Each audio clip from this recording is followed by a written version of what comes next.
따라합시다. 하나님의 나라. 오늘 중요한 말씀을 좀 전하려고 하는데요, 우리가 하늘의 축복을 사모하라 라는 말씀을 하나님께서 아름다운 우리 교회에게 주셨습니다. 그래서 제가 송구 영신 예배 때부터 특세까지, 그리고 금요 철야까지 그 말씀 속에 있는 진정한 축복이 무엇인지를 여러분들에게 이야기를 해드렸어요. 그래서 우리가 성경을 통해서 공부를 했습니다. 그리고 오늘은요, 그 축복이 이 땅에 나타났다는 것 자체가 바로 이 땅에 하나님의 나라가 도래했다는 것을 보여주고 있다는 것을 우리가 알아야 된다는 거죠. 그래서 오늘 저는 여러분들과 함께 하나님의 나라에 대해서 같이 함께 배우고 은혜를 나누려고 해요. 따라합시다. The Kingdom of God. 옆 사람에게 영어도 하시는군요. Kingdom of God. 주님은 공생의 사역을 시작하시면서 많은 이적과 표적을 행하셨어요. 그러면서 동시에 예수님께서 외치신 그 외침이 있는데, 그게 뭐냐면 바로 하나님의 나라라는 거예요. 주님은 Kingdom of God, 하나님의 나라를 외치셨어요. 우리가 예수를 믿어야 하는 이유, 그리고 전도를 해야 하는 이유가 십자가를 통해서 구원을 받고 영원한 천국에 이르기 위함이라는 것을 우리는 다 알아요. 그렇죠? 우리가 예수를 믿어야 하는 이유는 천국 가기 위해서잖아. 그리고 예수를 믿어야 하는 이유는 그 십자가의 은혜만이 유일하게 천국에 갈 수 있는 통로이기 때문에 우리는 천국 가기 위해서 예수를 믿어, 그렇게 말을 해요. 그리고 또 왜 전도하냐고 물어보면 영원한 천국에 가야 되니까, 십자가 구원의 은혜를 받아야 되니까 우리가 전도해야 됩니다 라고 이야기를 해요. 근데 많은 교회와 성도들이 전도를 강조하고 예배도 강조하고 천국을 바라보지만 대부분의 성도들이 사실 천국에 별로 관심이 없어요. 여러분들 교회에서 천국을 많이 얘기하고 여러분들도 천국이 있다는 걸 알고 믿는다고 말하지만, 솔직히 한번 말해봅시다. 별로 천국에 관심이 없는 게 저와 여러분들의 실제의 모습이라는 거죠. 그러다 보니까 전도와 선교, 열심히 예배를 드려야 한다는 것을 알지만 우리가 그것에 마음을 다하지 못해요.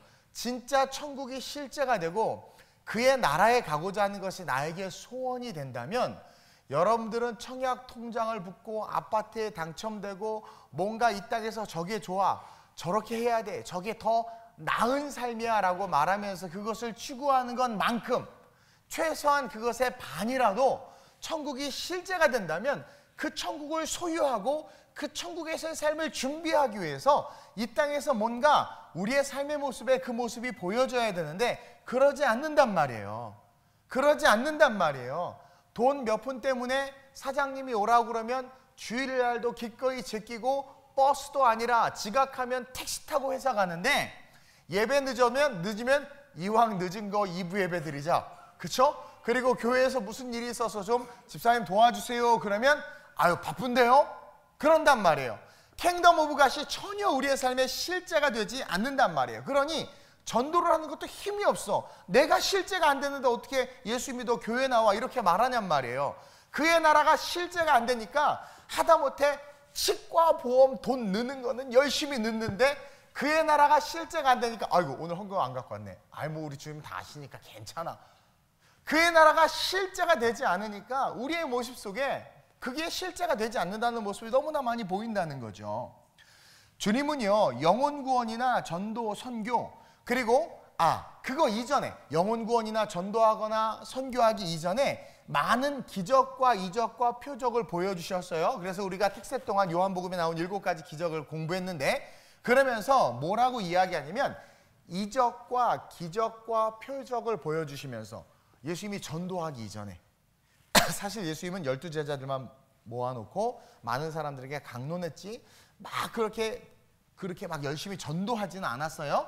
근데 그러면서 주님께서 가장 중요하게 여기시면서 하셨던 게 뭐냐면 하나님의 나라라는 거야. 하나님의 나라가 도래했다. 기적과 이적과 표적 뒤에 항상 하나님의 나라가 도래했다. 하나님의 나라가 이 땅에 임했다. 너희들은 하나님의 나라를 보고 깨달아야 된다라고 가르치셨다라는 거예요. 그래서 이 마태마가 누가 요한 4복음서에만 하나님의 나라에 대해서 117번이나 117회나 하나님이 언급하실 정도로 모든 이적과 기적과 표적은 하나님의 나라를 향하고 있다는 것을 우리가 알아야 돼요. 그리고 그 하나님의 나라가 실제가 되면 우리는 주님을 사랑할 수밖에 없고 전도와 선교와 봉사와 헌신을 소중히 여길 수밖에 없는 거야. 그래서 진짜 하나님의 나라를 알고 그 나라가 실제가 된 자들은 순교할 수 있고, 실제가 된 자들은 이름도 없이 빛도 없이 헌신해요. 그리고 남들이 막 귀찮아하고 막 뭐랄까 지저분해하는 일들을 기꺼이 감당한단 말이에요. 그리고 내가 쓰임받는다는 게 너무나 그냥 감사하고 좋은 거예요. 그리고 형제들이 헐벗거나 굶주리면 그 꼴을 못 보는 거예요. 하나님의 나라가 실제가 된 자들은 그렇단 말이에요. 그래서 그렇게 하나님의 나라가 실제가 된 자들이 초대교회에 있었잖아요. 초대교회 교인들은 그랬잖아요. 그러다 보니까 어떻게 돼요? 세상의 모든 것들을 사도들의 발 앞에 다 갖다 놓고 고아와 과부를 돌봄에 있어서 전혀 주저함이 없고 망설임이 없고 기꺼이 우리가 지금 못하는 것들을 초대교회 교인들이 기꺼이 감당했으며, 카타콤베 그 지하 무덤 묘지 속에 들어가서 사는 것을 아무렇게 불편하게 여기지도 않았어요. 그게 진짜란 말이에요. 왜냐하면 그분의 나라가 도래했고 그분의 나라로 내가 갈 것이기 때문에 그곳이 너무나 좋은 곳임을 알기 때문에 삶의 모습 속에 그게 드러났다라는 거예요. 그래서 2000년 전에 예수님은 선교사로 오셨어요. 이 땅에 문화적 지리적 경계를 넘어서 복음을 증거하는 게 선교인데, 삼층천을 뚫고 하늘의 문화를 버리고 문화적 지리적 경계를 넘어서 죄악과 어둠과 흑암이 가득한 이 땅에 오신 분이 예수님이에요. 예수님이 선교사로 오셨는데 그분이 이 땅에 오셔서 하셨던 선교의 핵심은 신유가 아니라, 기적과 이적과 능력이 아니라 그 신유와 기적과 능력이 드러내고 싶어하는 그것, 바로 하나님의 나라였다라는 거예요. 그래서 2000년 전에 예수님은 이 땅에 오셔서 하나님의 나라를 선포하셨고 동시에 하나님의 나라를 가시적으로 증명하는 사역을 했다라는 거예요. 그게 기적이고 그게 신유예요. 오늘 본문 보세요. 28절도 시작. 그러나 내가 하나님의 성령을 힘입어 귀신을 쫓아내는 것이면 하나님의 나라가 이미 너희에게 임하였느니라. 오늘 본문하면 마태복음 12장인데 내가 분명히 스크립트 줬는데요. 보면 오늘 본문 12절에 보니까 내가 하나님의 성령을 힘입어 귀신을 쫓아내는 것이면 하나님의 나라가 뭐래요? 이미 너희에게 임하였느니라. 그러니까 귀신을 쫓아낸 것에 대해서 지금 뭘 이야기하고 있어요? 하나님의 나라가 임했다. 어디에? 우리가 살고 있는 삶의 자리에. 그렇게 이야기하고 있는 거예요. 그래서 귀신을 쫓아낸 능력이 아니라 주님은 지금 뭘 강조하고 있어요? 하나님의 나라에 방점을 두고 있다는 것을 우리는 배워야 된다는 거죠. 사도행전 8장 12절 13절이에요. 시작. 빌립이 하나님 나라와 및 예수 그리스도의 이름에 관하여 전도함을 그들이 믿고 남여가 다 세례를 받으니 시몬도 믿고 세례를 받은 후에 전심으로 빌립을 따라다니며 그 나타나는 표적과 큰 능력을 보고 놀라니라. 자, 표적과 큰 능력을 보고 놀랬다고 이야기해요. 많은 사람들은 그 표적과 능력을 바라보고 예수님을 쫓았어요. 근데 예수님은 오병이어의 사건에서도 말했지만 그러한 자들을 다 쳐냈단 말이에요. 왜냐하면 그들은 떡만 받지 하나님의 나라를 못 보고 신앙생활한 거란 말이에요. 우리에게 지금 주시는 메시지란 말이에요. 그래서 빌립이 뭐라고 이야기해요? 방금 읽은 사도행전 8장 12절에 빌립이 하나님 나라와 및 예수 그리스도의 이름에 관하여 전도함을 그들이 믿었대. 그러니까 빌립도 뭘 전도한 거야? 하나님의 나라를 전한 거란 말이에요. 그리고 나서 그 하나님의 나라를 선포하고 병든 자에게 기도하니까 낫는 거야. 귀신 들린 자에게 기도하니까 귀신이 떠나가는 거야. 그러니까 표적과 능력 그 자체가 뭘 가리키고 있는 거예요? 지금 하나님의 나라를 가리키고 있다는 거예요. 그러면서 바울 역시 자기가 이제 죽어야 되는 자기의 인생의 마지막 그 끝을 바라보면서 사도행전 20장 24절 25절에 시작. 내가 달려갈 길과 주 예수께 받은 사명 곧 하나님의 은혜의 복음을 증언하는 일을 마치려 하면은 나의 생명조차 조금도 귀한 것으로 여기지 아니하노라. 보라, 내가 여러분 중에 왕래하며 하나님의 나라를 전파하였으나 이제는 여러분이 다 내 얼굴을 다시 못할 줄 아노라. 바울은 마지막에 죽음을 예감하면서 내가 달려갈 길과 오직 주 예수께 받은 사명을 다 감당했다. 근데 그것을 뭐라고 말하고 있어요? 보라, 내가 여러분 중에 왕래하며 하나님 나라를 전파했다라는 거예요. 그러니까 바울은요, 예수님을 닮아서 그가 빌립보로부터 시작해서 1차, 2차, 3차 전도 여행을 하면서 그가 한 것은 뭐냐면 하나님의 나라, 도래한 하나님의 나라, 도래할 하나님의 나라에 대해서 전파했다라는 거예요.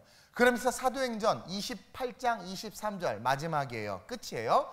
이어지는 말씀 시작. 그들이 날짜를 정하고 그가 유숙하는 집에 많이 오니 바울이 아침부터 저녁까지 강론하여 하나님의 나라를 증언하고 모세의 율법과 선지자의 말을 가지고 예수에 대하여 권하더라. 예수가 왔다는 게 하나님의 나라가 임한 것이다. 하나님의 나라를 그가 감옥처럼 갇혀있는 가택연금이 됐거든요. 셋집에 가택연금이 된 그곳에서 아침부터 저녁까지 하나님의 나라를 증언했대. 그리고 28장 30절 31절이에요. 사도행전. 죽음이 임박한 상황에서 시작. 바울이 온 이태를 자기 셋집에 머물면서 자기에게 오는 사람을 다 영접하고 하나님의 나라를 전파하며 주 예수 그리스도에 관한 모든 것을 담대하게 거침없이 가르치더라.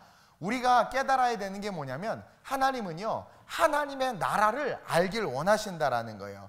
그러면서 첫째로 하나님의 나라는 뭐예요? 하나님의 통치권을 받아들이는 것이다. 하나님의 나라는 하나님의 통치권을 받아들이는 거예요. 예수님이 이런 말씀을 하셨어요. 누가복음 18장 17절입니다. 시작. 내가 진실로 너희에게 이르노니 누구든지 하나님의 나라를 어린아이같이 받아들이지 않는 자는 결단코 거기 들어가지 못하리라 하시니라. 계속해서 하나님의 나라, 많은 우리가 말씀을 읽으면서 예수님의 이적과 기적, 그리고 또 그분이 하신 비유나 그런 말씀들에 대해서는 잘 인식을 하는데 성경 요소요소에 박혀 있었던 하나님의 나라라는 단어를 잘 인지하지 못하면서 우리가 성경을 보고 있는 것 같아요. 근데 누가복음 방금 읽은 말씀에도 보니까 진실로 너희에게 이르노니 누구든지 하나님의 나라를 어린아이처럼 받아들이지 않는 자는 결단코 거기 들어가지 못하리라. 자, 거기 들어가지 못하리라는 그 하나님의 나라는 아직 도래하지 않았어요.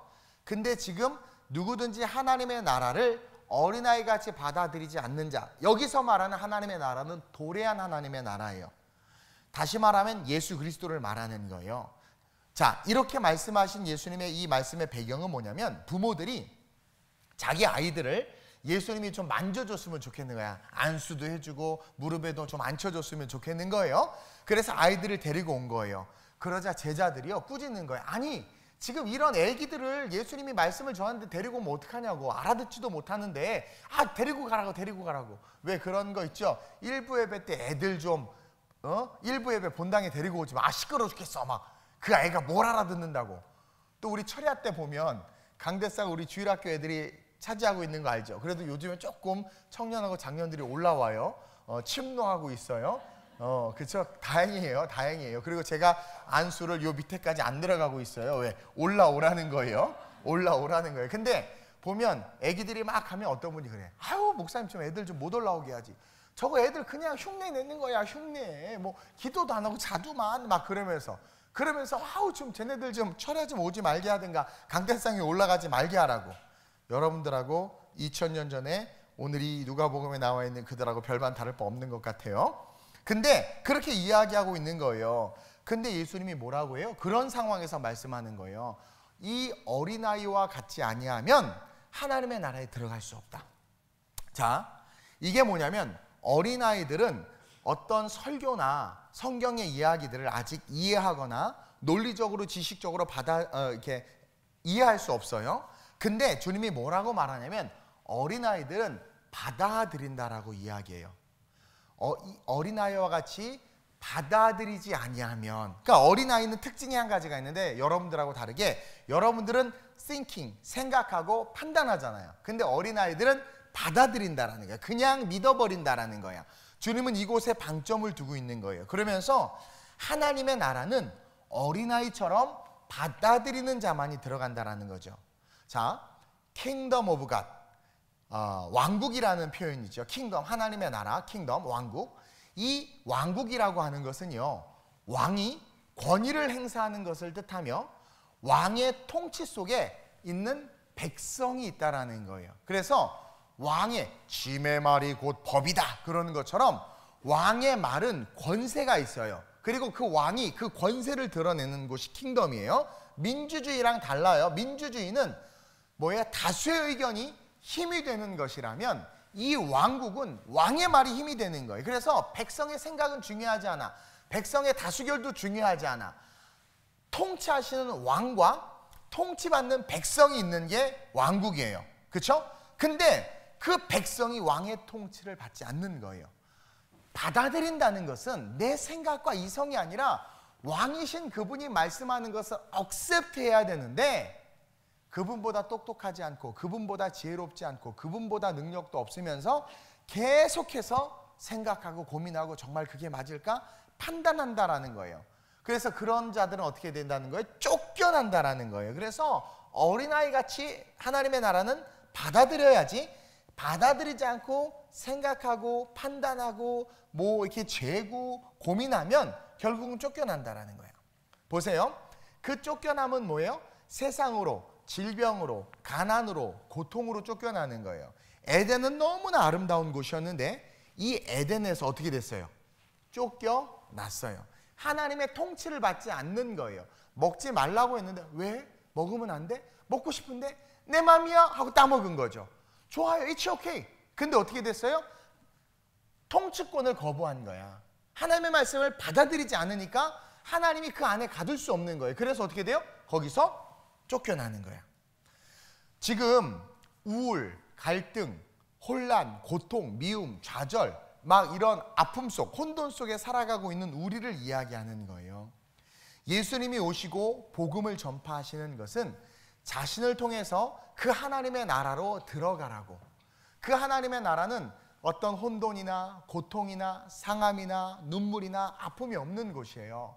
그러니까 너는 바리새인들에게 너 그렇게 생각하고 판단하지 말고 억셉트하라는 게, 받아들이라는 거예요. 그래서 하나님의 나라로 들어오라는 거예요. 그 통치권 속으로 들어오면 그 하나님의 통치권 속에는 우리를 죽기까지 사랑하시는 그 사랑이 있기 때문에 하지 말라고 하는 것도 나를 위한 것이고 주는 것도 나를 위해서 가장 좋은 것을 줄 뿐만 아니라 하나님의 은혜가 다스리는 그곳, 그 나라 속으로 들어오라는 거예요. 근데 그 나라는 어린아이 같지 않으면 들어올 수 없다. 그러니까 받아들이라는 거예요. 오늘날 설교를 함에 있어서 설교 말씀을 통해서, 물론 설교 말씀은 성경이 돼야 되는데 자꾸 뭐 정치, 경제, 사회, 예술, 철학가들의 말들이 난무하니까 그것도 되게 문제가 있다고 저는 생각을 해요. 근데 어쨌든 올바른 하나님의 말씀이 선포되어도 교단, 교리, 어떤 신학적인 노선들로 또 막 판단하는 거야.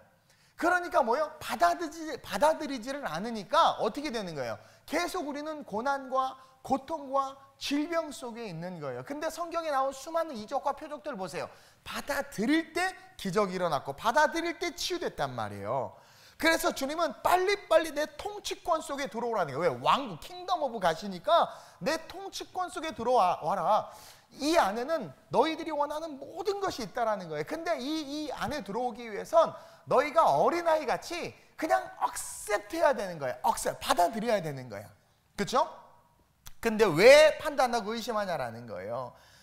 많은 어른들이 하나님의 말씀을 억셉트하지 못하는 것은 하나님의 나라보다 자신의 나라, 세상에서의 삶이 더 중요하다는 생각이 있는 거예요. 그러니까 왕국 밖에서 살아가는 자기의 삶이 더 중요하다라는 생각이 있는 거야.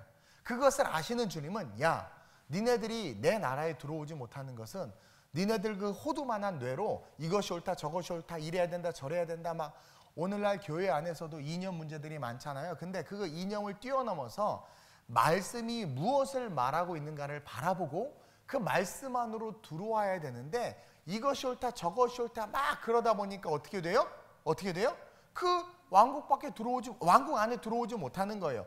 계속 왕국 밖에서 살아가니까 계속 혼란과 혼돈 속에 고통받는 거예요.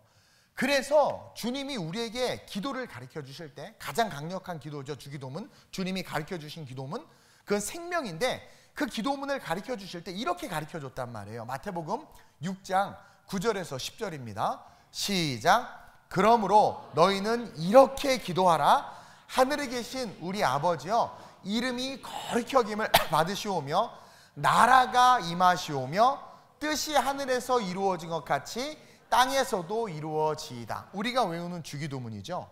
근데 이 주기도문의 시작을 주님이 이렇게 가르쳐주고 있어요. 뭐라고 가르쳐주고 있냐면, 나라가 임하시오며 뜻이 하늘에서 이루어진 것 같이 땅에서도 이루어지다. 이걸 아주 쉽게 해석하면, 나라가 임하시오며, 킹덤 오브 갓, 하나님의 나라가 임하는 거죠. 근데 하나님의 나라가 임하면 그 다음에 어떻게 된대요?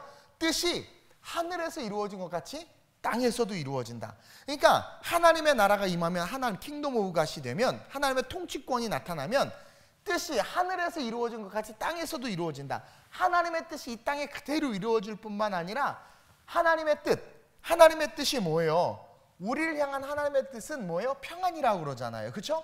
그 평안이, 그 하나님이 우리를 향해서 예비한 축복과 은혜가 그대로 우리의 삶에 드러난다라는 거예요. 예.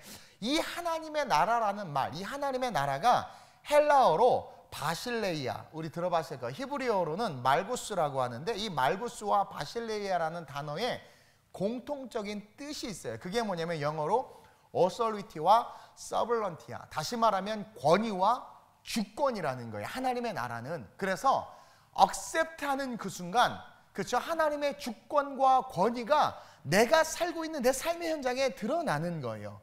그리고 그것이 행사되는 거예요.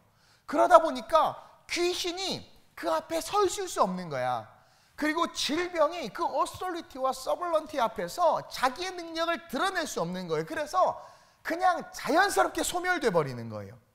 그래서 주님이 일어나 네 자리를 들고 가라라는 말이, 그게 그냥 말인데도 그 자리를 들고 갈 수밖에 없는 게, 그 소경이든 안진뱅이든 하나님의 나라가 임하면 하나님의 주권과 통치, 권위가 나타나기 때문에 그 빛 가운데서 어둠이 있을 수가 없는 거예요. 예수님이 그냥 거라사 지방을 걸어갔을 뿐인데 귀신들이 지들 스스로가 뛰어나서 신앙 고백하고, 웬일입니까? 하나님의 아들이 우리가 돼지떼에 들어가게 하소서. 돼지떼에 들어가 지들 혼자 몰살당했단 말이에요. 하나님의 통치가 임하는 거예요. 그래서 예전에 그 한국에서도 그랬죠. 그리고 또 그 오순절 성령의 역사가 일어날 때 보면, 그 막 성령의 불이 임하면 그 임재 속에 들어오지를 못하는 거야. 막 그래서 막 진짜 성령의 역사가 나타나는데 강대상 주변에 오지를 못해요. 오면 막 다 쓰러지는 거야. 왜? 어둠의 권세, 흑암의 권세가 견딜 수가 없는 거예요. 그래서 하나님의 통치가 그냥 우리가 그것을 억셉트하는 순간 질병이 치유되고, 억셉트하는 순간 귀신이 떠나가는 거예요. 근데 우리는 우리의 사고, 이성, 생각으로 이건 아닌데 저건 아닌데, 성경의 기준으로 옳은 말을 해도 이거 마음에 안 들어 팍 일어나서 예배당에서 나가버린대요. 요즘에는 네 생각이 그렇게 옳냐 이거야. 말씀이 말하고 있는 것이 뭔지 하나도 깨닫지도 못하는 상태에서 그냥 세상이 먹여주는 그 세상의 썩은 양식을 먹고, 그것으로 하나님의 말씀을 판단하고 하나님의 말씀을 고민하고 하나님의 말씀을 만나 틀리나 재니까 뭐예요? 마귀의 통치가 그 삶에 임하는 거예요. 그래서 정죄와 판단과 비난과 비평을 하는 사람들의 삶은 마귀의 주권과 권세가 나타나서 어떻게 돼요? 얼굴부터 이렇게 바뀌어요. 얼굴부터 바뀌어. 말하는 것마다 악하고 하나님을 하는 게 너무 싫어. 주의를 좀 하세요. 그냥 싫어. 근데 싫다는 이유가 뭐 바쁘고 모도하다고 하는데, 지금 하나님이 말씀하시고 부르시는데 너 해버린단 말이에요. 개념이 없는 거죠. 그래서 사복음서는 하나님의 나라가 임함으로 말미암아 권세와 주권이 나타나면 어떻게 된다는 것을 계속해서 보여주고 있는 것이고, 제가 특세 때 쭉 설교한 것처럼 요한복음의 그 기적들은 결국 뭐예요? 하나님의 나라를 우리로 하여금 알게 하고 그 나라 안에 들어올 수 있도록 이 이적과 기적과 능력의 종착점이 그의 나라다라는 것을 가르쳐주고 있는 거예요. 그래서 주님이 주기도문을 가르쳐 주시면서 하나님의 나라, 그의 나라가 임하면, 하나님의 나라가 임하면 하늘의 뜻이 이 땅에서 이루어지니이다. 나라가 임하옵시오며 하늘의 뜻이 하늘에서 이루어진 것 같이 땅에서도 이루어지이다. 하늘의 뜻이 땅에서도 이루어지이다. 하늘의 뜻이 예레미야 29장 11절에 나와 있죠. 시작. 여호와의 말씀이니라. 너희를 향한 나의 생각을 내가 아나니 평안이요. 제가 써놨죠. 이 평안이라는 말이 뭐냐면 하늘의 뜻, 주기도문에서 말하는 그 하늘의 뜻이라는 거예요. 나의 생각을 내가 안다라는 거예요. 너희를 향한 나의 생각을 내가 아는데 그건 평안이다. 에덴에서 평안했어. 수가성 우물가의 여인이 남편을 5이나 가르치고도 삶의 방향을 몰라서 혼돈스러운데 예수님 앞에 딱 쓰니까 평안이 임했어. 그 여인을 향한 예수님의 생각이, 질병에 혈류병 여인, 소경, 가난한 과부, 아들을 잃은 과부, 할 것 없이 예수 앞에 쓰니까 그분의 뜻이 임하니까 평안이 임하는 거예요. 너희를 향한 나의 생각을 내가 하나니 평안이요, 그 하늘의 뜻이 임하는 거죠. 재앙이 아니니라 너희에게 뭐예요? 미래와 희망을 주는 것이니라. 이게 기도라는 거예요. 기도는 뭐냐면 하나님의 뜻이 땅에서도 이루어질 것을 믿기에, 내가 그의 나라 안에 있기에 내가 기대하고 기도할 수 있는 거야. 미래와 소망을 주는 게 하나님의 뜻이기 때문에. 그래서 우리가 지금 이 자리에서 예배하고 있다는 거예요. 하나님이 우리의 왕이시고 그분의 통치권을 우리가 인정하기 때문에 이곳에서 예배하고 있는 거예요. 자, 그러니까 우리가 여기서 예배하는 거죠. 그러지 않으면 예배할 이유가 없는 거예요. 이 예배는 하나님의 통치권이에요. 오늘 음향하면서 마이크 소리를 뭐 건드렸나 봐요. 내 거를 맑게 하느냐고. 그래서 자꾸 귀에 거슬리기는 하는데, 이 마이크 음향 소리가 울려 퍼지면서 여러분들이 그 소리를 듣는 것처럼 하나님의 임재가 임함으로 말미암아 어떻게 되는 거예요? 우리는 그 영향력을 받는단 말이에요. 근데 이 예배 속에서 누구는 은혜를 받고, 누구는 신유를 받고, 누구는 막 고침을 받고 그러는데, 누구는 어떻게 돼요? 그냥 계속 자. 물론 제 잘못이에요. 우리 충만히 지금 계속 자고 있는데 앞에서 제 잘못이에요. 제가 밤을 새도 내 설교로 안 자게 해야 되는데, 자는 건 저 피로함을 내가 이기게 하지 못하는 거야. 내가 휘게 해야지. 밤을 새서 설교를 준비해도 능력이 없네. 내가 아주 능력이 없어. 예. 요즘에는 설교를 준비하고 그 준비된 설교를 원고를 줄이느냐고 또 밤을 새요. 아주 힘들어 죽겠어요. 어쨌든 이게 말씀을 깊이 있게 가게 하려고 하다 보니까 너무 할 게 많아. 어쨌든 중요한 건 뭐냐면, 우리가 그래서 예배하고 하나님의 통치권을 인정하기 때문에 주님을 이곳에서 예배하며 섬기는 거예요. 예수님이 십자가를 지셨잖아요. 그리고 사도들이 순교를 당했잖아요. 많은 믿음의 사람들이 헌신하고 봉사하고 희생하는 것은 그들이 하나님의 나라를 받아들였기 때문이고, 저 역시 하나님의 나라를 받아들였으니까 미국의 오라클사에서 오라고 그랬는데 거절하고 유학 안 가고 신학교 들어가서, 내가 그렇게 싫어하던 신학생들이 있는 그 신학교에 들어가서 신학을 공부했다라는 거죠.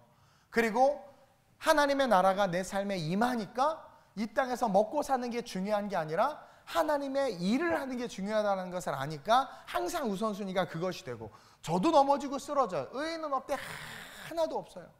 그렇죠? 근데 거기에 초점을 두는 게 아니라 그 사람이 하나님의 나라를 위해서 일하느냐 하지 않느냐를 하나님은 본다는 거예요. 그래서 7 귀신 들린 여인, 창녀였던 여자, 과부, 뭐 이런 사람들을 하나님의 일꾼을 쓴 이유가 그거예요. 근데 마귀는 윤리와 도덕을 기준으로 너 같은 게 어디 감히. 어떤 분이 저한테 그러는 거예요. 아무나 예배당에 세우지 마세요. 목사님 여기 거룩한 자리인데 여기 막 더러운 애들 세우지 마세요. 근데 그 일 딱 들으면, 아유 나부터 내려가야 되겠다, 이 생각이 드는 거예요. 우리 전은정 집사님이 오늘 처음 반주한 거 내가 어렵게 부탁해서 사실은 하나도 모르고 지금 완전 긴장 초기인데 어떻게 해야 되는지. 근데 너무 반주를 잘해. 근데 아까 자기가 좀 못 들어간 것 때문에 계속 고개를 숙이고 있는 거 보니까 막 그러고 있는 것 같아. 아 괜찮아요. 처음부터 한 5번 했는데 그럼 제가 뭐라고 할 텐데 처음 했기 때문에 괜찮아. 그렇죠? 이게요, 하나님 그 실수해도 뻔뻔하게 이렇게 예배 드려야 되는 거예요. 막 말씀 받고 막 이래야 되는 거예요.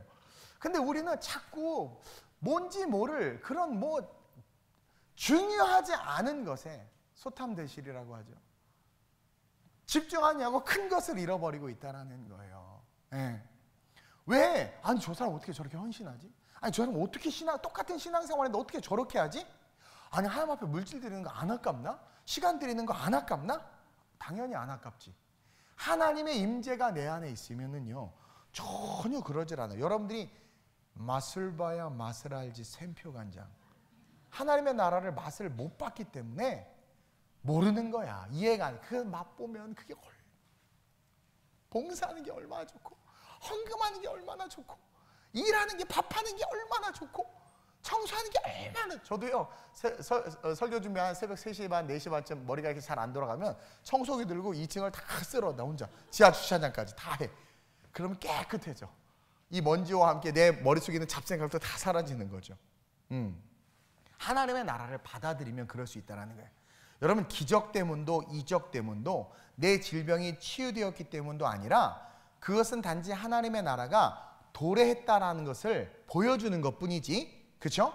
하나님의 나라를 바라보고 받아들이게 하기 위함이지, 예수님은 질병과 치유와 신유 자체가 목적이 아니었다라는 것을 사복음서는 우리에게 가르쳐주고 있는 거예요. 그래서 진짜 크리스천들은 그분의 백성이 되는 거예요. 진짜 크리스천은 그분의 백성이 되는, 제가 아까 그랬죠. 킹덤, 왕국은 통치하는 왕이 있고 그 왕의 통치에 순종하는 백성이 있는 게 왕국이에요. 따라서 진짜 크리스찬은 그분의 백성이 되는 거야. 다시 말해서 그분의 통치를 어린아이처럼 받아들이는 거예요. 그래서 어린아이와 같지 않고는 그분의 나라에 들어갈 수 없다. 그래서 받아들이면 들어가는 거예요. 그냥 내 컨디션이나 조건하고 상관없어. 그냥 받아들이기만 하면 돼. 그리고 그분의 통치는 뭐예요? 말씀이라는 거예요. 그리고 그분의 통치가 확장되는 건 뭐예요? 그 말씀을 증언하는 거죠. 그래서 주님이 마지막 유언과도 같은 지상 대명령으로 자기 인생의 끝을 마감하는 거예요. 그래서 들려 올라가시면서 모든 민족으로 제자를 삼으라 하고 올라가시는 거예요. 그건 뭐냐면 하나님의 나라를 전파하라는 거예요. 전파. 그래서 진정한 하늘의 축복은 하나님의 나라를 받아들이는 거예요. 그리고 하나님의 나라의 통치를 받는 거죠. 그럴 때 하늘의 축복이 그냥 저절로, 내추럴 블레싱이 그냥 저절로 그냥 임하는 거예요. 그 축복을 받는 저와 여러분들 되시길 주님의 이름으로 축원드립니다. 그러면서 큰 소리로 둘째로 시작. 하나님의 나라는 성령으로 실체화된다는 것이에요. 하나님의 나라는 성령으로 실체화됩니다. 오늘 본문은요, 귀신 들려서 눈 멀고 말 못하는 한 사람의 이야기로 시작돼요. 우리가 소경의 눈을 뜬 실로암 사건에 대해서 새벽에 배웠는데, 그를 정죄하는 유대이즘. 왜 소경을 정죄했어요? 제가 소경된 건 누구의 죄 때문입니까? 내가 자꾸 이쪽 지적하니까 이쪽 사람들이 되게 힘들어하는 것 같은데, 누구의 죄 때문입니까? 예, 다 죄인인가 봐. 다들 하면 막 이래. 소경을 보고 유대이즘은 제가 소경된 건 엄마가 죄를 졌거나 저 녀석이 죄를 졌기 때문일 거야. 그게 그들의 당연한 세계관이었어. 그렇죠? 그리고 그 세계관을 오늘 여기서 보여주고 있어. 그를 정죄하는 유대이즘은 죄 때문에 병에 걸린다는 거예요. 그리고 오늘 본문은 그게 틀린 게 아니라는 걸 또 이야기해주고 있어요. 사실은 틀린 게 아니야. 죄 때문에 인간의 수명이 줄었잖아요. 구약 성경을 보면 죄 때문에 그 죄값으로 병에 걸린다고 성경은 이야기하고 있어요. 구약의 대부분은 그렇게 표현하고 있어요. 고난이라는 환경의 문제에 왜 처박혀요? 죄 때문이라는 거야. 그리고 죄는 결국 사탄을 불러오고 귀신을 불러오고 어둠에 묶이게 한다라는 것을 오늘 본문이 보여주고 있는 거예요. 그래서 오늘 본문 22절에 그때에 눈 멀고 말 못하는 사람이 있는데 뭐 때문에? 귀신 때문에. 귀신에 들려서, 여기서 보니까 귀신이 우리 안에 들어올 수 있다 없다? 있다. 귀신은 우리 밖에서 생각으로 조정하기도 하고 우리 안에서 우리를 휘감기도 해요. 어쨌든 그 귀신이 들어오면 우리의 삶은, 우리의 형편은 힘들어져. 근데 오늘 본문의 주님은 그 귀신 때문에 눈 멀고 벙어리 된 자를 그냥 고쳐줘. 그냥. 그렇죠? 그리고 그 고쳐주는 사건을 24절에 뭐라고 이야기하냐면 쫓아냈다.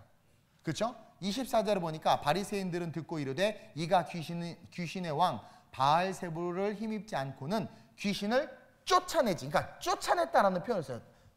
Come out, get out, 나간 거예요. 그렇죠? 나갔단 말이에요. 이것은 하나님의 통치권을 말하고 있는 거야. 예수님을 통해서 하나님의 나라가 드러나자, 그분의 authority와 sovereignty가 드러나자 즉시 효력이 나타나는 거야. 그래서 나가라니까 나갈 수밖에 없는 거예요. 근데 이 일을 가지고 24절에 바리새인들이 아주 멍청한 소리를 해요. 24절 다 같이 시작. 바리새인들은 듣고 이르되 이가 귀신의 왕 바알세불을 힘입지 않고는 귀신을 쫓아내지 못하느니라 하거늘. 바보인 거야. 바알세불, 귀신의 왕의 힘을 입어서 귀신을 쫓아냈다라는 이상한 논리를 펴고 있죠. 그러면서 여러분, 귀신이 귀신을 쫓아내면 귀신들이 어떻게 같이 살아? 귀신들이 같은 목적으로 지금 움직이고 있는데 어떻게 자기네 나라를 세워나가겠어? 말도 안 된단 말이에요. 근데 이런 어처구니 없는 말에 대해서 우리 예수님이 아주 놀라운 지혜의 말씀으로 이 바리새인들을 지금 꼼짝 못하게 하고 있어요. 이런 게 지혜예요. 이런 게 지혜야. 보니까 이들이 하는 말이 재밌어요. 귀신의 왕을 알고 있어요. 얘네들이 바리새인들인데, 유대인들이고, 유대인들 중에서 종교 지도자들이고, 율법과 말씀을 지키면서 그것을 아는 자들이 지금 귀신의 왕을 알고 있다는 거예요. 그러면서 또 귀신의 힘을 믿고 있어. 왜냐면 바알세불의 힘을 힘입지 않고 쫓아낼 수 없다. 그러니까 귀신이 힘이 있다는 것을 믿고 있어. 근데 하나님의 능력은 못 믿고 있는 거예요. 지금 예수님의 능력은. 그러면서 또 한 가지, 바리새인들이요, 이 당시 때 이런 어떤 귀신의 주술, 마술에 많이 노출되어 있었다는 것을 보여주고 있어요. 26절, 27절을 보겠습니다. 시작. 만일 사탄이 사탄을 쫓아내면 스스로 분쟁하는 것이니 그리하고야 어떻게 그의 나라가 서겠느냐. 나는 여기 한 줄 더 쓰고 있어. 이 멍청이들아. 이게 들어가야 될 것 같아요. 계속 시작. 또 내가 바알세불을 힘입어 귀신을 쫓아내면 너희의 아들들은 누구를 힘입어 쫓아내느냐. 그러므로 그들이 너희의 재판관이 되리라. 자, 여기서 보니까 내가 바알세불을 힘입어서 귀신을 쫓아내면 너희의 아들들은 누구를 힘입어 쫓아내느냐. 그러니까 이 바리새인들의 아들들도 귀신을 쫓아냈었다는 거야. 귀신을 쫓아냈었고 쫓아내는 일을 했었다라는 거야. 근데 여기서 말하는 너희의 아들들은 바리새인들의 제자, 그리고 바리새인들, 그리고 이들은 지금 이 제자들보다 위에 있는 바리새인의 우두머리들이야. 우두머리한테 얘기하는 거죠. 네 아들들, 그쵸? 네 아들들도 신방 가서 귀신을 내쫓고 병든 자를 치유했는데 그럼 걔네들도 귀신의 힘을 힘입어서 쫓아낸 거냐? 멍청이들아? 그러는 거예요. 그러니까 이게 뭐냐면 당시에요, 그 당시 유대에는요, 무당과 같은 마술사들이 많이 있었고, 우리가 보면 그 빌립이 막 성령 주는 사건을 보고 마술사 시몬이 성령을 사고 싶어 했잖아. 그 당시에 마술사들이 많았어요. 그래서 마술책을 했더니 은 5만이나 되는 엄청난 돈이었잖아요. 그만큼 그 책들이 베스트셀러로 많이 팔려 있었고, 그 당시 헬레니즘 문화 속에서 많은 그런 주술적인 일들이 있었어요. 그리고 그것에 바리새인들이 영향을 받았다라는 거야. 그것은 어디서부터 왔겠어요? 바알과 아세라를 섬기던 DNA가 그 안에 있는 거예요. 그래가지고 그 힘으로, 근데 진짜 귀신을 쫓아내. 그 주술로 귀신을 쫓아내는 거예요. 이적을 행하는 자들이 있었다라는 거죠. 그러니까 야, 네 제자들 중에서, 네 아들들 중에서 귀신 쫓아내는데 그럼 걔네들도 바알세불의 힘을 쫓았냐? 근데 이거 되게 무서운 말이야. 되게 무서운 말이야. 왜냐하면 자기네 아들들도 귀신의 편이라는 얘기가 돼버리니까 꼼짝 못하게 만드는 거예요. 그러니까 이런 주술에 빠져 있었던 바리새인들이 마술이나 술객이나 박수가 쓰는 그런 주술을 사용해서 귀신을 내쫓았는데 입술로는 여호와의 이름을 불렀다라는 거야. 그러니까 여기 이 향을 태우고 말피를 갖다 넣고 막 이러면서 내가 여호와여 이 질병이 치유되게 하소서. 말은 여호와인데 행위는 주술적 행위를 한 거야. 그러니까 깜짝 놀란 거야. 어머, 어떡하지? 그래서 아까 말씀에 그들이 너희의 재판관이 되리라. 그러니까 그들이 뭡니까 당신 지금? 그럼 내가 여호와의 이름으로 이야기한 것을 바알세불을 힘입어서 했다고 말하면 그들이 참소되는 거야. 이해돼요? 이 논리를? 그러면서 만약 너희들의 말에 의하면 그들 역시 바알세불의 힘을 의지해서 쫓은 것 아니야? 만약 그렇지 않고 그들이 진짜 하나님의 이름으로 귀신을 쫓아냈다면 지금 예수님이 귀신을 쫓아낸 건 역시 하나님의 이름으로 쫓아낸 건데 너희들이 바알세불의 힘을 입었다고 하니까 그들이 너희들을 재판할 거야. 그쵸? 이게 내로남불이 나오는 거죠. 재판할 거야. 그러니까 지들의 악을 가리기 위해서. 요즘에 정치판하고 똑같죠. 그렇게 돼버리니 아주 못된 거죠. 근데 주님이 그걸 딱 들춰내는 거예요. 봐라, 이 얼마나 어처구니 없는 짓이냐. 그리고는 바로 성령에 대해서 말씀하고 있는 것을 주목해야 돼요. 그리고 그 성령으로 말미암아 지금 하나님의 나라가 실제가 되고 있다는 거예요. 그리고 그것을 임했다라는 말로 표현하고 있어요. 28절이에요. 오늘 본문. 시작. 그러나 내가 하나님의 성령을 힘입어 귀신을 쫓아내는 것이면 하나님의 나라가 이미 너희에게 임하였느니라. 자, 하나님의 성령을 힘입어 귀신을 쫓아냈다. 그러니까 성령이 귀신을 쫓아내요. 그러니까 성령의 역사가 나타났다라는 것은 뭐다? 하나님의 나라가 임한 것이다. 그러면서 성령의 역할에 대해서 이야기하고 있는 거예요. 즉, 그 성령의 역할에 대해서 말씀하시면서 그 성령의 역할이 하나님의 나라의 주권과 권위를 드러내는 거예요. 그러니까 성령의 역할은 뭐냐? 하나님의 나라가 도래한 것에 대한 주권과 능력을 드러내는 일을 하는 분이 성령이다. 즉, 성령이 딱 나타났다라는 것은 실현된 종말, 그들이 지금 떠나갔잖아요. 다시 말하면 실현되었고 앞으로 실현되어질 종말에 대해서 이야기하는 거예요. 그래서 오늘 이 본문은 신학자들이 종말론적인 성령에 대한 이야기다라고 이야기해요. 요한복음 16장 7절 8절이에요. 시작. 그러나 내가 너희에게 실상을 말하노니 내가 떠나가는 것이 너희에게 유익이라. 내가 떠나가지 아니하면 보혜사가 너희에게로 오지 아니할 것이요 가면 내가 그를 너희에게로 보내리니 그가 와서 죄에 대해서 의에 대해서 심판에 대하여 세상을 이게 뭐예요? 종말이라는 거예요. 종말. 죄에 대해서 의에 대해서 심판에 대해서 세상을 책망한다는 게 뭐예요? 심판이죠. 근데 그 심판을 누가 한다고 그래요? Holy Spirit, 성령이. 그러니까 이 성령은 그 심판의 능력을 드러내는 거예요. 의도적으로 하나님의 나라에 대해서 주님이 말씀하시면서 귀신으로 말미암아 눈멀고 벙어리 된 자를 성령으로 고쳤다. 다른 말로 말하면 그 귀신을 심판받은 거예요. 성령은 심판의 능력을 드러내는 종말론적인 의미로 오늘 본문에서 드러나고 있는 거예요. 그러면서 성령이 오셨다는 것은, 오셔서 귀신을 내쫓았다는 것은 이제 하나님의 나라, 그의 통치가 시작되었고 나타나고 있다는 것이고, 이 사건을 통해서 예수님은 하나님의 나라가 이미 현존하고 악의 권세를 다스리고 있다는 것을 보여주는 거예요. 그러므로 예수님이 재림으로 인해서 다시 오실 거잖아요. 재림으로 말미암아 완성된 그 종말의 날이 될 때까지 그 강한 자인 사탄의 세력은 여전히 이 세상에서 영향력을 미치고 있겠지만 그는 이미 예수에 의해서 결박되어 있는 존재다라는 것을 인식하라는 거야. 그래서 성령을 받으라고 계속 주님이 강조한 거예요.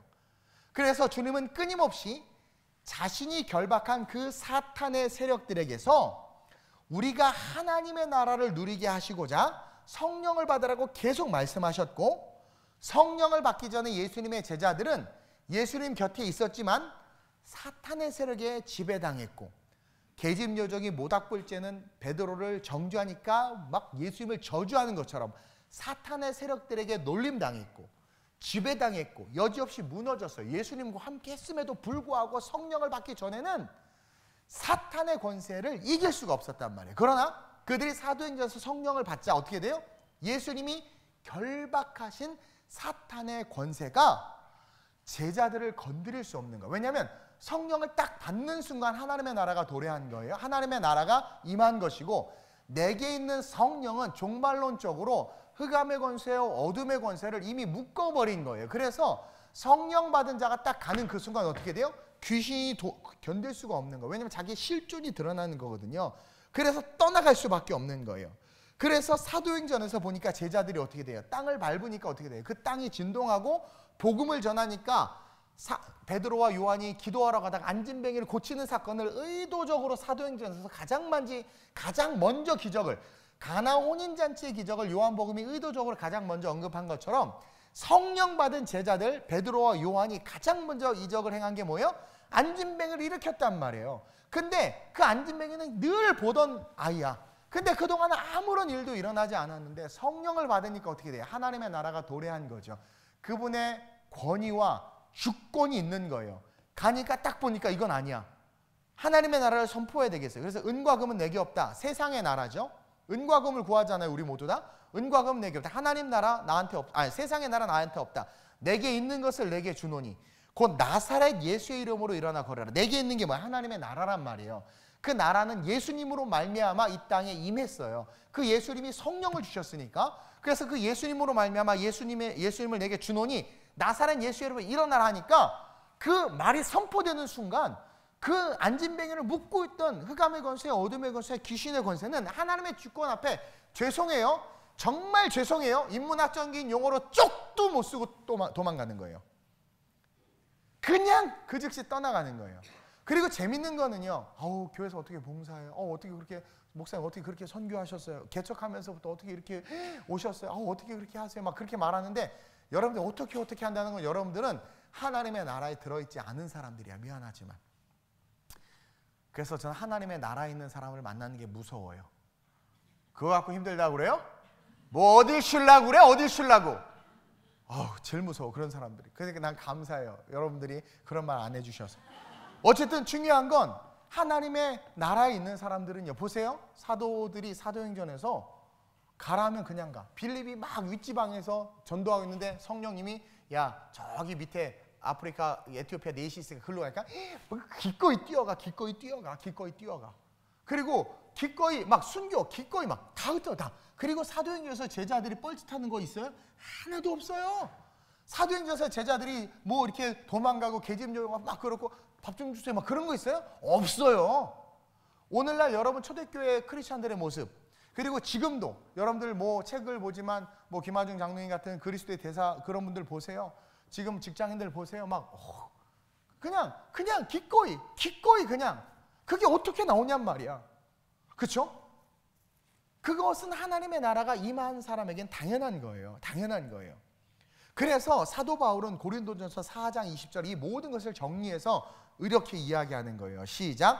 하나님의 나라는 말에 있지 아니하고 오직 능력에 있습니다. 섬길 수 있는 능력, 12일조 할 수 있는 능력, 헌신할 수 있는 능력, 선교할 수 있는 능력, 자식을 갖다 바칠 수 있는 능력, 남들이 다 하지 않는 거 할 수 있는 능력. 근데 우리는 그 능력이 없잖아요. 하나님의 나라가 없다라는 거예요. 하나님의 나라는 정말 죄송해요. 주둥이에 있지 아니하고 어디에 있어요? 능력에 있다. 여기서 말하는 능력은 ability가 아니란 말이에요. 여기서 말하는 능력은 뭐예요? 낮은 자리, 실로암으로 내려갈 수 있는 능력이에요. 근데 우리는 그러지 않잖아요. 자야 되고 쉬어야 되고 먹어야 되고. 하나님께서 내게 맡겨준, 나도 주일날은요 이렇게 밤새서 말씀 준비하고 나면 그냥 안 갔으면 좋겠다 이런 마음이 들 때가 있어요. 미친 생각이죠. 그렇죠? 근데 내가 거기에 지배당하면 나는 뭐예요? 육신의 소욕을 쫓는 자죠. 육신을 쫓는 자는 육신의 일을 생각하고, 그러니까 나를 합리화하기 위해서 온갖 것들을 생각하는 거야. 영을 쫓는 자는 영의 일을 생각하다니 가야지. 육신의 생각은 사망이요 영의 생각은 생명과 평안이라. 그러면서 정말 하나님의 나라가 임한 자들, 그래서 그걸 보면 알아요. 보면 하나님의 나라는 맨날 말로 하는 사람, 물에 던지면 주둥이만 뜨는 사람들 하나님 별로 안 써요. 신뢰도 안 해요. 그냥 묵묵히 말없이 행하는 사람, 행동하는 사람, 그것으로 귀결하고 있다라는. 그래서 그렇기 때문에 31절 32절에 강력하게 우리 주님이 말하는 거예요. 성령을 모독하는 것과 성령을 거스르는 것은 구원받지 못한다. 이거 무서운 거예요. 31절 32절 시작. 그러므로 내가 너희에게 이르노니 사람에 대한 모든 죄와 모독은 사하심을 스탑. 옆 사람에게 다행입니다. 우리 얼마나 욕해요. 아유 저 못생긴 것 그러면서 얼마나 욕해요. 다행이야. 왜? 사함을 받는데. 계속 시작. 성령을 모독하는 것은 사하심을 얻지. 우리 옆 사람에게 한 번 더 삼가 조의를 표합니다. 성령을 모독하는 것은 너 그 봉사하라고 감동 주지 않았냐라는 거예요. 근데 안 하잖아요. 안 하는 이유를 헤아려 보면 다리가 부러지고, 그쵸? 동맥이 터져서 안 하면 이해해. 졸려서 안 하고 배고파서 안 하잖아요. 그것이 성령을 모독하는 거라는 거 우리는 모른다니까요. 육체의 소욕 때문에 하나님의 일을 놓는 게 성령을 모욕하는 거고, 저도 목회하다 위기가 왔을 때 내려놓고 싶은 마음이 있었는데요. 내가 내려놓은 건 내 육체의 소욕을 쫓는 거잖아요. 근데 하나님이 나에게 그 일을 하라고 했기 때문에 하나님의 말씀을 쫓아서 다시 일어나서 걸어가는 거란 말이에요. 저도 쉬고 싶고 저도 놀고 싶을 때 많은데 하나님의 명령, 성령이 내게 말씀하셨기 때문에 내가 좀 더 자자, 좀 더 눕자, 가난과 고난과 빈궁이 그냥 동서사방에서 몰려온다고 말하는 것은 바로 육체를 쫓는 삶의 결론이란 말이에요. 근데 우리는 성령을 모욕하는 것이 뭔지를 몰라요. 성령을 모욕하는 것은 뭐예요? 하나님이 성령을 통해서 나에게 주시는 감동을 내 육체의 소욕 때문에 하지 않는 것을 말하는 거란 말이에요. 그것은 다른 말로 말하면 성화되지 못했다라는 거죠. 근데 오늘 말씀은 너무나 무섭죠. 성령을 모독하는 것은 사하심을 얻지 못하겠고, 계속 시작. 또 누구든지 말로 인자를 거역하면 할렐루야, 은혜죠. 근데 볼까요? 계속 시작. 말로 성령을 거역하면 이 세상과 오는 세상에서도 사하심을 얻지 못하래. 아까 그랬죠. 성령 하나님의 주권과 권세예요. 그것을 거역했다는 통치를 받지 않겠다라는 거거든요. 통치권 밖으로 밀려나는 거예요. 그게 뭐예요? 지옥의 인생이죠. 그게 끝장의 인생이라는 거예요. 그러니까 하나님의 통치와 그 권세와 주권을 인정하지 않는 자들은 하나님의 백성이 아니기 때문에 쫓겨난다라는 거예요. 되게 무서운 말씀이에요. 그래서 주님은 죽기 전에, 죽으신 게 아니죠, 부활 승천하시기 전에 그렇게 성령을 받으라고 이야기하는 거예요. 그렇게 성령을 받으라고 이야기하는 거예요. 그래서 2020년 하나님의 나라가 내가 사는 삶에, 가정의, 사업의 모든 영역에 실제로 드러나기를 원한다면 말씀을 억셉트해야 돼. 아까 받아들여야 된다고 그랬죠. 하나님의 나라는. 그리고 말씀을 억셉트함과 동시에 그 말씀이 성령을 구하고 성령의 충만을 받으라고 했어요. 그래서 우리는 성령을 받아야 되는구나. 말씀을 토대로 성령을 구해야 돼. 그래서 종말론적으로 성령으로 말미암아 희망과 소망을 갖는 그러한 우리의 인생이 돼야 된다는 거예요. 이것은 뭐냐면 당장 죽어도 천국 간다는 거죠. 이게 너무나 중요한 거예요. 그래서 우리는 하나님의 나라는 아까 그랬죠. 성령으로 실체화된다. 그래서 하나님의 나라가 있는 자들의 삶에 능력이 있어요. 가끔 그래요. 목사님 기도해 주면 진짜 응답이 돼요. 목사님 신기해요. 네가 더 신기하다. 그렇죠? 사실은 기적이 상식이 돼야 되는 게 우리 크리스찬이거든요. 그리고 때때로 뭐 응답이 안 될 수도 있어요. 하나님의 임의성이니까. 근데 중요한 건 하나님의 임재 속에서 성령의 충만함이 있다면 반드시 그것은 어떤 모양으로든 통치권이 드러나, 주권이 드러난단 말이에요. 그래서 가난해도 평안하고 아파도 괜찮고 서러워도 내가 먼저 용서해야지, 이 마음이 일어난단 말이에요. 고소해야지. 이거는 뭐예요? 내가 하나님의 통치권 속에 있지 못하는 거예요. 미안하지만 우리는 말씀을 통해 우리를 들여다봐야 돼요. 그러면서 마지막으로 우리는 이미 임했지만 아직 완성되지 않은 하나님의 나라를 바라보면서 살아야 돼요. 이것을 신학적으로 already, not yet. already, 이미 임했어요. 왜? 예수님이 오셨고 성령님이 오셨어요. 그러나 not yet, 마지막 다시 재림의 주님은 오시지 않았어요. 우리는 이미 오신 주님과 다시 오실 주님 사이에서 attention, 이 already not yet 사이에서 긴장감의 인생을 살아야 되는 게 저와 여러분들이에요. 왜냐하면 앞으로 도래할 하나님의 나라, 즉 재림의 주님은요, 우리를 심판하실 것이기 때문에 그 주님이 오는 그날까지 우리는 하나님의 통치권 속에서 온전히 서 있어야 돼요. 그것을 우리는 신앙이라고 말하죠. 그래서 그분이 오셔서 우리를 심판하시되 예수를 믿고 아버지의 뜻대로 산 자들은 천국에 이르게 하는 거예요. 근데 오늘 본문에 나오는 이 바리새인들처럼, 또 바리새인의 제자들처럼 자기 신앙, 성경의 말씀에, 우리는 바이블 빌리버들이에요. 말씀의 신앙이 아니라 바리새인들은 자기 신앙을 가진 자들이에요. 오늘날 이런 사람들이 너무 많죠. 아유, 주일날 예배 한 번만 드려도 돼. 천국 오지 마세요. 1년 365일 24시간 예배니까 어휴, 난 못 가겠다, 야. 그쵸? 자기 신앙. 아유, 그냥 대충. 아유, 그게 자기, 그러니까 말씀을 한 번이라도 펴보고, 그리고 말씀을 딱 한 번 봤어요. 일단 여러분, 바울이 그러죠. 선생 되기를 즐거워하지 말라고. 일단 한 번 딱 보면 주님 앞에 섰을 때 너 그 말씀 봤잖아. 그러니까 보지를 마, 아예. 근데 일단 보면 심판대 앞에서 꼼짝 못해. 그러니까 보면 말씀대로 살아야 돼. 이해돼요? 그래서 주님이 그러잖아요. 마지막 때 심판의 모습을 비유로 한 무리는 오른쪽에 한 무리는 왼쪽에, 너는 축복받을 자, 너희들은 저주받을 자. 축복받은 이유가 뭐예요?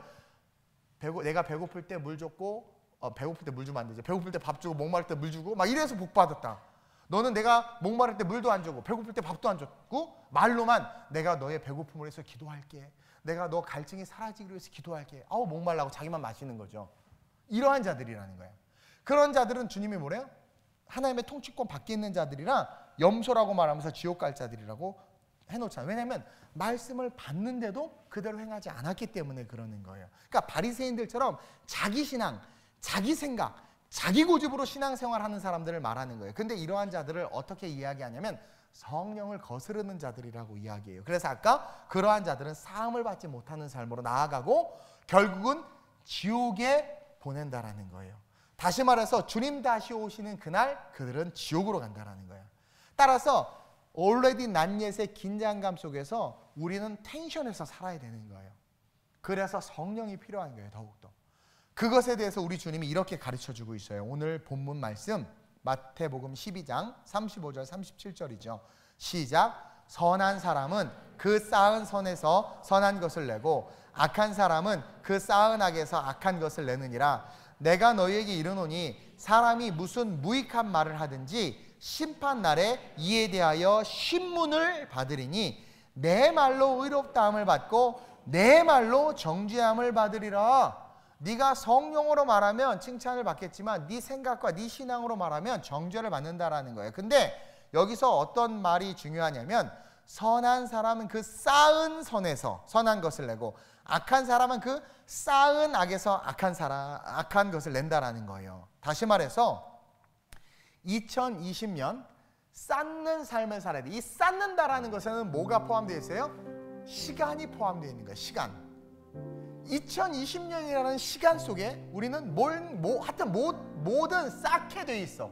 그렇죠? 방도 가만히 놔두면 먼지가 쌓이더라고. 뭐든 쌓게 돼 있어. 이미 도래했지만 아직 완성되지 않은 하나님의 나라를 살아가는 저와 여러분들은요, 그 긴장감 속에서 넘어지지 않고 쓰러지지 않기 위해서 뭘 쌓아야 돼요? 선을 쌓아야 돼. 아까도 말했지만 쌓는다는 것은 시간과 함께 수고와 노력도 필요해. 그리고 선을 쌓으라고 그랬죠. 그러나 선을 위해서 시간과 노력과 수고가 필요한데 그 선이 뭐냐라는 거예요. 선, 착한 거, 좋은 말 하는 거 아니요. 선은 따라합시다. 성령의 이끄심.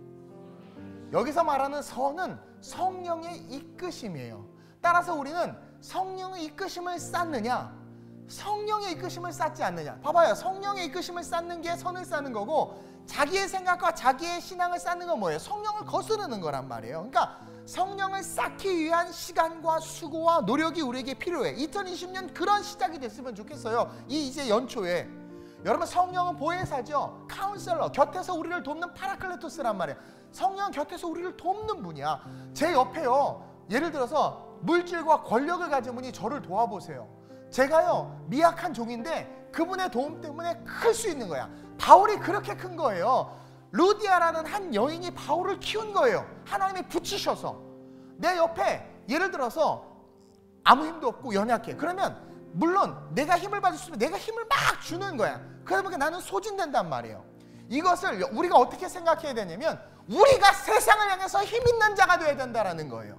이해돼요? 그래서 우리가 가진 성령의 그 놀라운 하나님의 어소리티를 가지고 세상의 연약한 자들, 그들을 돕고 우리가 그들 곁에 있으므로 그들이 힘을 얻도록 해야 된다는 거예요. 왜? 성령 우리를 그렇게 이끌어가니까. 빌립을 막 에티오피아 내시계로 이끌어가고 우리를 막 열방으로 이끌어가니까 그곳에서 그 이끄심에 순종해서 살아가는 삶이 선을 쌓는 거란 말이에요. 주중예배, 주일예배 나오는 것이 선을 쌓는 거예요. 교회에 어떤 직분이 맡겨지면 그 직분을 감당하면 내가 지금은 아무것도 없고 욕먹고 맨날 밥 맛없다는 소리만 듣고 화딱지나고 미치겠다 그러는데 그게 아니라 그럴지라도 사람의 판단과 정죄는 아무 의미 없어요. 그 사람은요 하늘의 선을 쌓은 거예요. 제가 얘기하죠. 저 천국 가면 축복 엄청나게 많다고. 천년왕국 때 저 엄청나. 벨 누르면 10년 기다려야 돼. 이 벨소리가 라인을 타고 내가 있는 인터폰까지 오기. 또 오세요 누구세요 그러면 10년 기다려야 돼. 그렇게 땅이 넓어. 비유예요, 비유. 그러니까 저는 하늘의 상급을 바라보고 살아가는 거예요. 선을 쌓는 거죠. 그렇죠? 왜? 마지막 때 심판이 오니까. 그래서 우리는 그분의 인도하심을 쫓는, 그 성령의 인도하심을 쫓는 수고와 노력을 해야 돼요. 선을 쌓는다는 것은 그것이며, 그것이 쌓이면 그 선함이 성령의 능력과 축복으로 우리의 삶에 계속 드러나. 그래서 선을 쌓은 사람은 잘 돼요. 선을 쌓은 사람은 합력해서 선을 이루어요. 그러나 불순종을 쌓으면, 그러나 불순종을 쌓기 위해서 수고하고 노력하잖아요. 옆 사람 보고 잠깐만 보세요. 그냥 불순종을 쌓으려고 얼마나 수고하고 노력해요. 그러면 결국 악을 드러내게 돼 있어요. 심판의 날 36절에 언급한 완성된 하나님의 나라가 임할 때 악을 쌓은 자들은 결국 정죄를 받고 영원한 지옥에 떨어진다라는 거예요. 저는 2020년 하나님의 나라에 대해서 우리가 분명히 알고, 오늘 말씀 서머리하면 어린아이처럼 하나님의 통치권을 받아들이라는 거예요.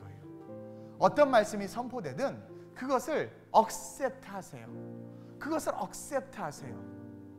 지금 어제 제가 은혜를 받은 게 한국 복음주의 협회에서 현 정권에 대한 시국 선언을 발표했어요. 난 되게 감사했어요. 그들이 참다 복음주의의 진수인데 그들이 참다 드디어 시국 선언을 발표했어요. 근데 여러분들 그거 아셔야 돼요. 모든 게 다 악해요. 어떤 정권이든 권력이든 비리는 다 있어요. 근데 정말 중요한 게 뭐냐면, 여러분, 공산주의는요, 마귀가 하나님의 백성을, 하나님의 생명을 유린하는 악이란 말이에요. 그것에 대해서 지적하면서 선언을 선포했어요. 이게 뭐냐면 하나님의 통치권이라는 거예요. 어떤 이념이나 사상이 아니라 본질을 볼 수 있어야 돼. 본질, 그 중심. 근데 재밌는 게 뭐냐면 쌓은 선에서 선이 나오고 쌓은 악에서 악이 나와요. 그러니까 그 사람들이 말하고 세상이 말하고 누군가가 말하고 외치는 걸 보면 뭐예요? 그 쌓은 것에서 나온단 말이에요. 그 본질에서 나온단 말이에요. 저는요 2020년 저와 여러분들이 진짜 하늘의 축복을 받았으면 좋겠어요. 저것은 여러분들이 제가 말했지만 세속화된 축복이 아니에요. 그래서 계속 지금 연초부터 말씀을 이어나가고 있는 거예요. 어떤 말씀이 선포되든 그 말씀을 억셉트해야 돼요.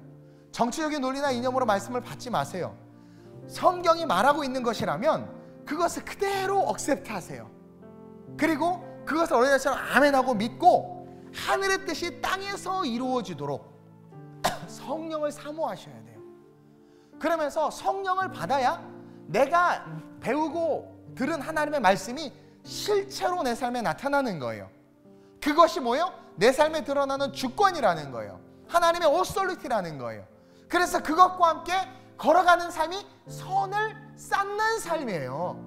근데 언젠가는 마지막 때 36절에 너에게 이르는 사람이 무슨 말을 하든지 심판의 날에 이에 대하여 신문을 받을 것이라. 무슨 말을 하든지 인생의 시간 속에 쌓은 것으로 말하기 위해 있단 말이에요. 그 말한 것으로 심판을 받으리니 내 말로 의롭다함을 받고 내 말로 정죄함을 받으리라. 네가 말한 것으로 말한 대로 그 의롭다함을 받기도 하고 정죄를 받기도 한다라는 거예요. 그래서 말씀을 억셉트하고 성령의 능력을 사모해서 그 성령의 충만함 가운데 성령이 실체가 돼서 이끄는 대로 쫓아가는 삶, 그게 실체가 되는 거예요. 그래서 가다 보면 그냥 길이 다 열리고 모든 게 해결되는 거예요. 하나님의 주권이 나타나는 거예요. 그래서 선을 쌓게 되는 것이고 그 선을 쌓은 삶이 already not yet 아직은 아니지만 언젠가 도래할 마지막 종말적 임재가 올 때 우리는 뭐예요? 그제서야 비로소 영원한 천국에 들어갈 수 있다라는 거예요. 그 하늘의 축복, 그 하늘의 축복을 누리는 저와 여러분들이 됐으면 좋겠다라는 거죠. 여러분 그거 아세요?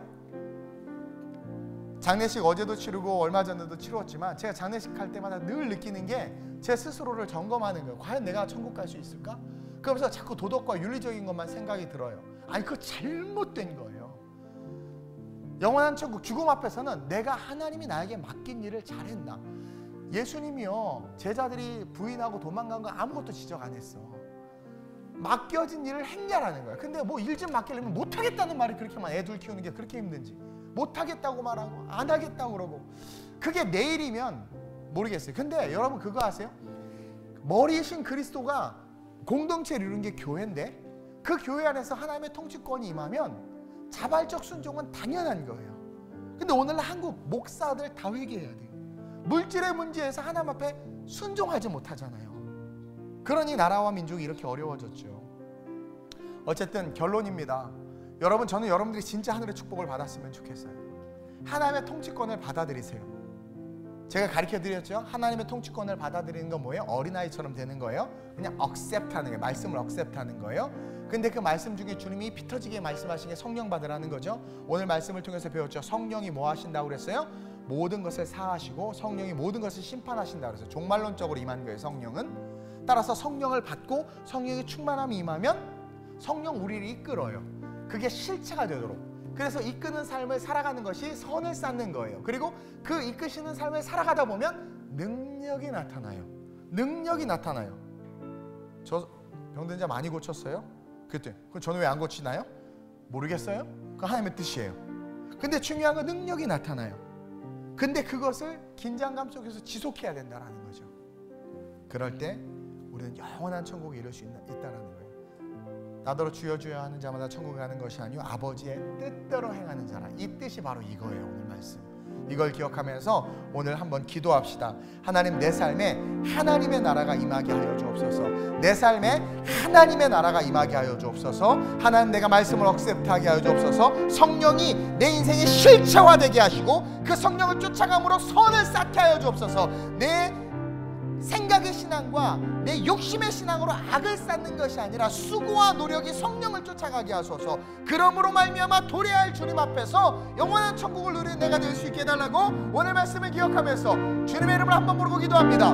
주여! 할렐루야. 좋으신 아버지 하나님 감사합니다. 오늘 이 시간 하나님의 나라에 대해서 너무나 방대한 분량이지만 핵심 세 가지를 이야기했습니다. 성령님, 우리 성도들 하늘의 축복을 받기를 원합니다. 하늘의 축복을 사모하라고 했고 주신다고 했는데 하늘의 축복이 뭔지를 알아야 합니다. 오늘 이 말씀을 통해서 모든 이적과 기적과 표적이 하나님의 나라를 향하고 있다는 것을 기억하며 그 하나님의 나라는 왕의 통치와 그 통치를 받는 백성들로 이루어진다는 것을 기억하며 나는 과연 왕의 통치를 받고 있는가? 나는 왕의 통치권 가운데 들어있는가? 돌아보며 어린아이처럼 말씀을 억셉트하는 우리 성도들 되게 하여 주옵소서. 부족한 중 더욱더 말씀을 억셉트하게 하여 주옵시고 성령을 받으라 했기에 성령의 충만을 얻고 기도하게 하시고 성령이 이끄는 대로 순종함으로 말미암아 선을 쌓게 하여 주옵소서. 쌓은 선으로 판단받는다고 했습니다. 성령을 얼마나 쫓아갔느냐, 성령이 얼마나 순종했느냐, 그것이 내 마지막에 결정이 되는 그 심판의 중심인 줄로 오늘 말씀 통해서 배웠사오니 우리 성도들 수고와 노력과 시간을 선을 쌓는데 투자하게 하셔서 그 쌓은 선으로 말미암아 하나님의 나라가 도래할 그 심판 속에 실제가 되어 축복을 누리는 자들 되게 하여 주옵소서. 귀신이 나가고 병이 치유되는 것은 너무나 당연한 일이기 때문에 하나님은 그 귀신을 내쫓고 장문에 걸쳐서 우리에게 하나님의 나라를 말씀해 주셨습니다. 우리 성도들이 그것을 깨닫고 내 삶에 지금 먹고 사는 문제나 육체의 연약한 문제가 중요한 것이 아니라 먼저 내가 하나님의 나라의 백성인가, 내가 하나님의 통치권 아래 있는가, 이것을 주목하며 끊임없이 그 통치권 안으로 들어갈 수 있는, 그러기 위해서 힘쓸 수 있는 우리 모두가 되게 하여 주시옵소서. 성령이여 붙잡아 주옵소서. 좋으신 아버지 하나님, 아름다운 우리 교회 모든 성도들이 진정한 하늘의 축복을 받는 자들이 되기를 원합니다. 하나님, 하나님의 말씀이 우리에게 실제가 되지 아니하면 우리는 우리의 생각과 우리의 소견에 좋을 대로 살아갑니다. 그래서 약속의 땅에서도 이스라엘 백성들이 망한 겁니다. 그 7 족속을 다 몰아내고 공짜로 그 좋은 땅을 줬는데도 거기서 다 망하고 짓밟히고 이방 민족의 노예로 끌려갔습니다. 오늘 제사장의 바리새인들의 자녀들이 주술과 마술로 귀신의 힘을 빌려서 살아가고 있는 현실을 우리에게 폭로해 주셨습니다. 입술로는 주여 주여 부르짖지만 그 삶은 귀신과 동거하고 있음을 우리에게 보여주고 있습니다. 주님은 귀신을 너무나 쉽게 쫓아냈습니다. 이것이 하나님의 주권이라는 겁니다. 우리가 인생을 너무나 쉽게 살 수 있고 하나님이 주신 그 놀라운 축복을 다 누릴 수 있음에도 우리의 고집과 아집과 하나님의 통치 속에 들어가지 못함으로 말미암아 잘 사는 줄 아는 그 삶이 얼마나 못 사는지를 오늘 말씀에서 우리가 깨닫기를 하나님 원하시는 줄로 믿습니다. 오늘 말씀처럼 어린아이가 되게 하여 주옵소서. 주시는 말씀을 아멘으로 받게 하시고 성령의 실체가 내 삶에 나타날 수 있기를 위하여 이끄신 대로 순종하며 시간과 노력과 하나님 열심을 성령을 쫓아가는 그 일을 행함으로 하나님의 임재 속에 나라 속에 선을 쌓아 마지막 때에 하나님의 나라에 들어가 큰 축복을 받는 그런 아름다운 우리의 모든 성도들 되게 하여 주옵소서. 감사함을 드리며 예수님의 이름으로 축복하며 기도드립니다. 아멘.